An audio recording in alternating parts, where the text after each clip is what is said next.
semuanya, namaku Rahelia Laura Carlona, NIM 2150407111055 dari kelas 6 CH, jurusan Agrobisnis Perikanan, Fakultas Perikanan dan Ilmu Kelautan Universitas Brawijaya.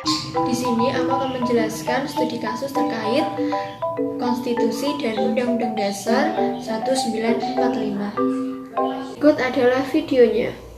Apa itu konstitusi?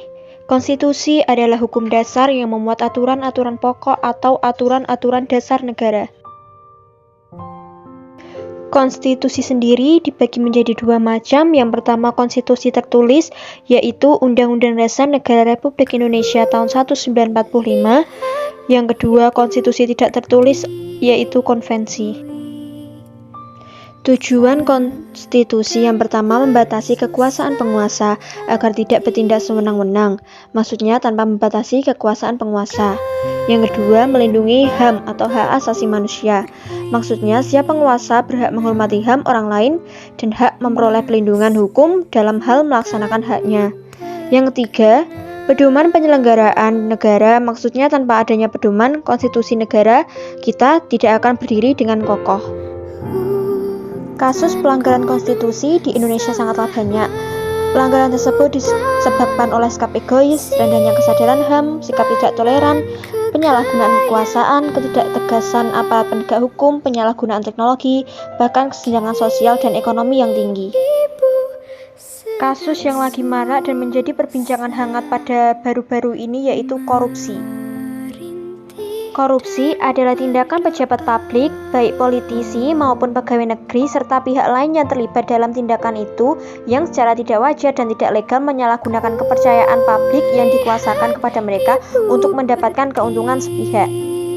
Korupsi merupakan kasus permasalahan di Indonesia yang sangat sulit sekali dihilangkan dari dulu sampai sekarang dan merupakan penyakit masyarakat atau benalu sosial yang merusak sendi-sendi kehidupan suatu bangsa apabila dilakukan secara terus-menerus dalam skala besar. Korupsi mengakibatkan melambatnya pertumbuhan ekonomi suatu negara, menurunnya investasi, meningkatnya kemiskinan, serta meningkatnya ketimpangan pendapatan. Bahkan, korupsi juga dapat menurunkan tingkat kebahagiaan masyarakat di suatu negara. Kasus korupsi yang terjadi di era Joko Widodo, diantaranya yang pertama, Idrus Marham. Idrus Marham tersandung korupsi proyek pembangkit listrik tenaga uap Mulut Tambang Riau 1. Idrus Marham diduga menerima suap sebesar 500 juta. Suap diberikan agar proses penandatanganan kerja sama terkait pembangunan PLTU Riau 1 berjalan mulus.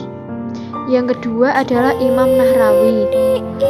Menpora Imam Nahrawi juga telah ditetapkan sebagai tersangka atas kasus korupsi oleh KPK.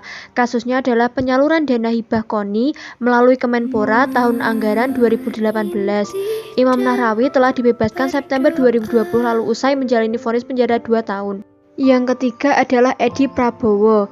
KPK menetapkan Menteri Kelautan dan Perikanan Edi Prabowo sebagai tersangka kasus dugaan suap terkait penetapan perizinan ekspor benih lobster atau benur tahun anggaran 2020 di Kementerian Kelautan dan Perikanan. Kasus korupsi baru-baru ini di tengah pandemi COVID-19, KPK menetapkan Mensos Juliari Batubara sebagai tersangka kasus dugaan korupsi dana bansos. Juliari bersama tersangka MJS dan AW selaku pejabat pembuat komitmen di Kemensos ditetapkan sebagai tersangka penerima suap. Juliari mendapat uang kurang lebih 17 miliar dengan rincian 8,2 miliar di pengadaan bansos periode pertama dan 8,8 miliar di periode kedua.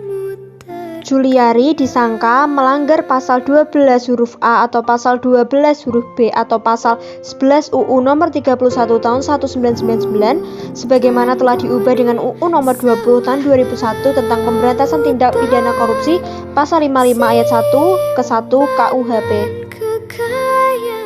Pada tanggal 23 Agustus 2021, Hakim Pengadilan Tipikor menjatuhi vonis 12 tahun penjara terhadap mantan Menteri Sosial Juliari Batubara dalam kasus bansos COVID-19. Sidang yang dipimpin oleh Hakim M. Damis menyatakan Juliari bersalah dalam perkara bansos COVID-19. Sebelumnya, Jaksa KPK menuntut Juliari 11 tahun penjara dan denda 500 juta, subsidiar 6 bulan kurungan. Selain pidana pokok, Jaksa KPK menuntut Juliari Batubara dihukum membayar uang pengganti sebanyak 14,5 miliar dan pencabutan hak politik selama 4 tahun setelah menjalani hukuman penjara.